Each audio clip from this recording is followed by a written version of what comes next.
Hi, Rick. I have a question around affair sex, and I hope you can shed some light on the topic.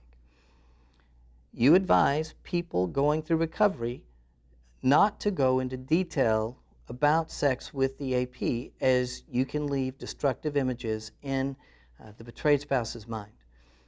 I am the betrayed spouse, and I understand your position is I already have enough bad images in my mind without looking for more, but it leaves me in a position of imaging that they had phenomenal sex doing things that we've never done.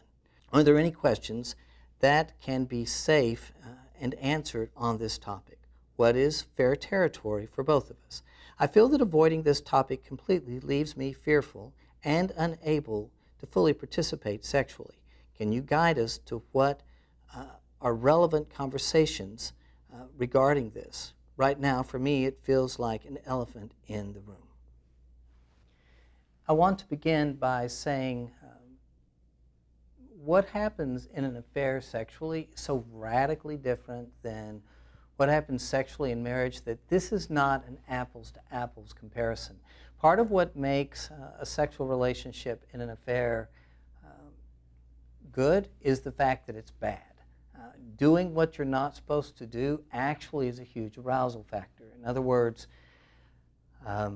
two of the biggest psychological arousal factors sexually are guilt and anxiety, which are things that are very difficult to replicate within a marriage. I mean, marriage is about oneness. It's about connection. I think it's actually far more intimate, has far more potential than what happens in an affair. Typically, while affair sex it may feel good, it may be exciting at that moment, it's really not that spectacular. Most people say as they go back and look at it that, yeah, it was satisfying. And obviously, especially if the two of you weren't being sexual, it probably felt better.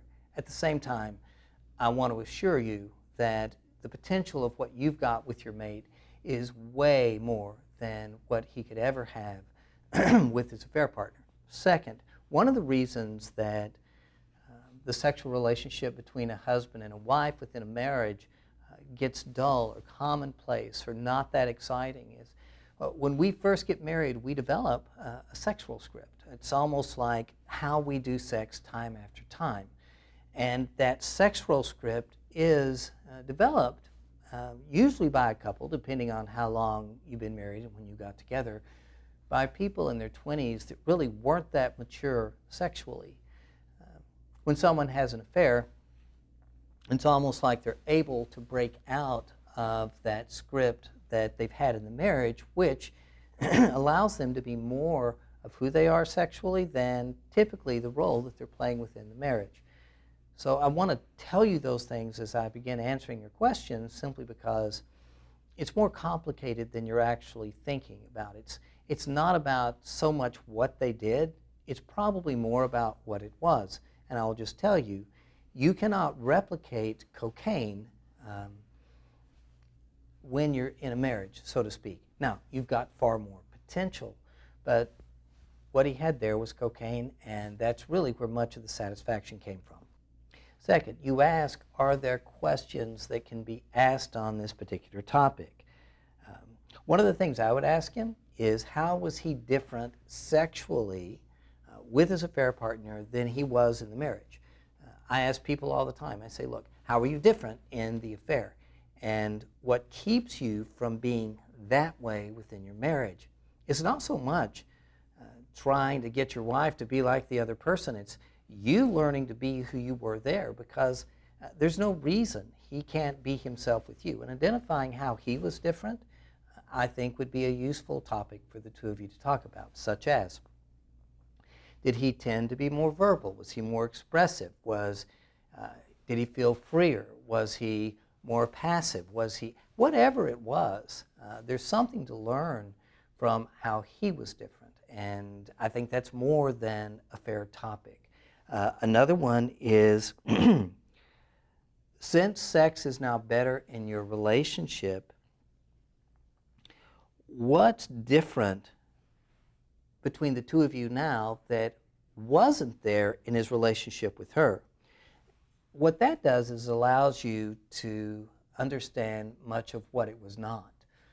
And it also provides the groundwork for you to create something new and exciting that you know is just yours and wasn't shared with her.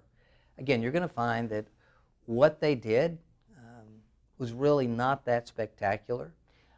I think there are a couple of other questions that are important that you may need to know, such as, did he have protected sex, non-protected sex? I don't know that it's an unfair question to ask things like, well, what types of sex? Did you have oral sex? Were you having vaginal sex? Were you having whatever? But sometimes without getting